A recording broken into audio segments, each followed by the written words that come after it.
अस्सलाम वालेकुम, welcome to my YouTube channel which is best on test preparation. तो again हमारी एरर डिटेक्शन की सीरीज़ हम इसको कंटिन्यू करेंगे इंशाल्लाह। ये जब ख़त्म हो जाएगी तो हम अपनी रीडिंग एंड कम्प्रीहेंशन पे भी वीडियोस बनाएंगे। और मुझे जो कमेंट्स रिसीव हो रहे थे वो ये भी थे कि आप एंटोनिम और सिनोनिम्स पे भी वीडियो बनाएं। देखिए वो आपको ख़ुद से याद करने होते हैं क्योंकि उसमें कोई ट्रिक ऐसा होती नहीं है, जस्ट आपको डाटा लगाना होता है। जो कॉमन मोस्ट कॉमन है या पास पेपर को उठा के आप उसको याद कर लें तो मोर देन इनफ होगा।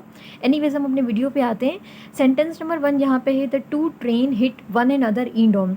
अब जो वर्ड दो हैं जो हम रिलेशनशिप मालूम करते हैं वन एंड अदर और ईच अदर, उसमें हमारे पास क्या है, जब दो लोगों की बात हो या दो चीज़ों की कंपैरिजन की बात हो तो वहाँ पे हम क्या लगाते हैं, ईच अदर। और जब दो से ज़्यादा हो तो हम वहाँ पे लगाते हैं वन एंड अदर। अब सेंटेंस में हमारे पास कह रहा है the two train hit one and other in dom. जब दो लोगों की या दो चीज़ों का कंपैरिजन हो या दो लोगों की बात की जाए तो वहाँ पे हमारे पास ईच अदर आता है। जब दो से ज़्यादा की बात हो तो वहाँ पे हम क्या लगा दें, वन एंड अदर। अब यहाँ पे हमारे पास सब्जेक्ट हमें क्या बता रहा है कि the two train hit one and other. तो यहाँ पे मैंने आपको बताया जब दो लोगों की या दो चीज़ों की बात हो तो वहाँ पे वन एंड अदर यूज़ नहीं होता, वहाँ पे ईच अदर यूज़ होता है। तो हमारे पास सामने सामने हमारे पास एरर है, ऑप्शन नंबर सी। यहाँ पे आ जाएगा ईच अदर, क्योंकि जब दो लोगों की बात हो तो वहाँ पे हमारे पास ईच अदर आता है। वन एंड अदर जब वहाँ आता है जब दो से ज़्यादा हो। अब नेक्स्ट पे आते हैं, मैंने से एग्जाम्पल लिखी है ताकि आपकी क्लियरिफिकेशन हो जाए। I encourage my student to interact with each other in the class. अब यहाँ पे हमें क्वांटिटी का पता नहीं है, वो कितने स्टूडेंट्स हैं, वो दो हैं या दो से ज़्यादा हैं। जब ऐसी कोई चीज़ शो ना की गई स्टूडेंट्स की बात है तो ज़ाहिर बात है स्टूडेंट्स ज़्यादा होंगे। यहाँ पे हमारे पास दो की या दो से कम की बात नहीं की गई तो यहाँ पे हमारे पास क्या आएगा, वन एंड अदर आएगा, ईच अदर नहीं आएगा। ऑप्शन नंबर सी हमारे पास एरर बन जाएगा। ये हो जाएगा I encourage my student to interact with one and other in a class. जब दो की बात की जाए वहाँ पे ईच अदर आएगा, जब दो से ज़्यादा की बात की जाए तो वहाँ पे वन एंड अदर आएगा। तो यहाँ पे हमारे पास ईच अदर नहीं था तो हमारे पास एरर हो गया, और यहाँ पे वन एंड अदर नहीं था तो हमारे पास एरर हो गया।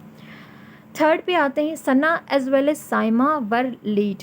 अब जब सेंटेंस में एज वेल एज आ जाए तो वो हमारे पास सिंगुलर सेंस देता है। ये चीज़ आपने याद रखनी है। मेनी आ जाए या एज वेल एज आ जाए तो हमारे पास सेंटेंस में सिंगुलर सेंस देता है। तो यहाँ पे हमारे पास क्या है, वर है, तो वर जब प्लूरल सेंस देता है। लेकिन हमारे पास जो ग्रामर का रूल है वो एज वेल एज के साथ क्या आता है, सिंगुलर आता है। लेकिन यहाँ पे क्या है, प्लूरल है, तो ये हमारे पास क्या हो जाएगा, एरर बन जाएगा। यहाँ पे वाज आएगा, ये हो जाएगा Sana as well as Saima was late.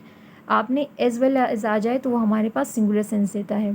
Fourth पे आते हैं, he does not resemble to his brother in any way. जब वर्ड रिजेंबल आता है तो रिजेंबल्स के साथ कोई भी प्रीपोजिशन यूज़ नहीं होता। ये चीज़ आपने याद रखनी है। जब वर्ड रिजेंबल आ जाए उसके बाद कोई प्रीपोजिशन यूज़ नहीं होता।